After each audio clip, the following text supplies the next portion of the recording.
Today at the equinox, we gather together in seriousness and sincerity because of the moment in which we stand, because of the moment within which we witness devastating, life-threatening actions all around the world brought upon ourselves, and at the same time stand together because we believe that we can design a different future when we show up for each other in compassion, in solidarity, in peace building.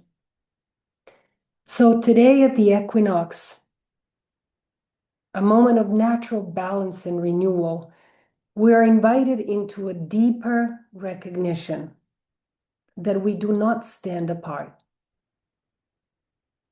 We stand within a living web of relationships upon which our very survival depends.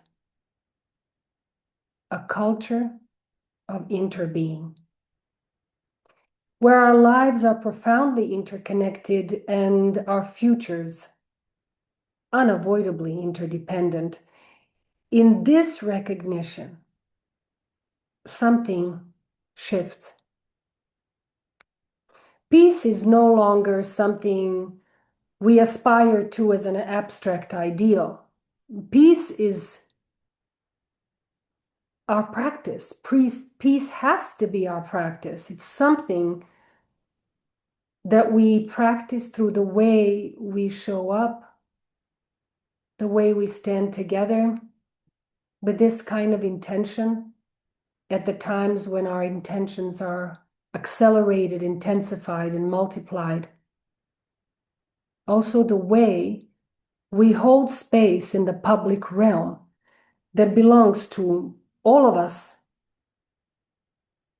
Peace is an inner state, a coherence of being that cannot be and should not be manipulated from the outside, from any vested interests, from an outdated paradigm that feeds on fear and separation. That is not our innermost truth. And peace is also a collective state emerging from a deep recognition that we belong to each other and all to our planet. So from this understanding, all of our rights and responsibilities emerge in how we treat ourselves, how we treat each other, and how we care for our shared home. Today, we are called into a greater alignment to bring our human systems into harmony, urgently bring it into harmony with natural systems, to heal the biosocial conflicts on which all of our structures and systems have been built, and to rise into consciousness and conscience. This is indeed a threshold moment, not only for a natural regeneration, but for social regeneration of our return to each other. A moment that calls us to evolve as universal human beings, as brothers and sisters, and to practice one of the most refined human capacities, to become social artists, to shape reality through our presence, our gifts, our creations, and our orientation toward peace.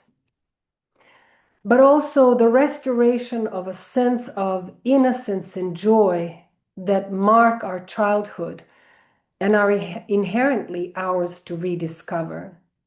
So we need to remember who we truly are.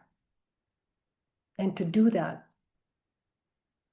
we need to remind each other, because that is the only pathway through and with each other. And to do so that we may transform our world for the betterment of humanity, for human dignity, for human security, for the future of life itself with which we are entrusted. Because today, more than ever, Humanity is meeting itself at the threshold of deciding its collective and planetary destiny. So let us remember, unity is not something we have achieved so far. We know that. But unity is a profoundly futuristic guiding principle. Unity is our ancient future that we need to remember. It's an ancient aspiration and knowledge, and a future we are now called to realize.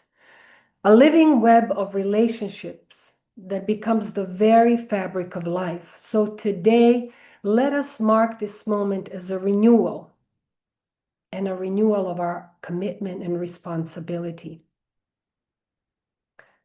Let us mark this moment as a renewal, a return to who we are, universal, dignified, evolving in solidarity, in compassion, and in peace. And today is an auspicious space-time moment from which we begin and to which we return. May this be not just equal night and renewed balance, but the dawn of renewed and evolved humanity. May nature remind us and teach us how to awaken intelligently, emerge from the dark place into harmony and higher design. May fresh new earthlings from here spring into the world and the universe, worthy of our highest design.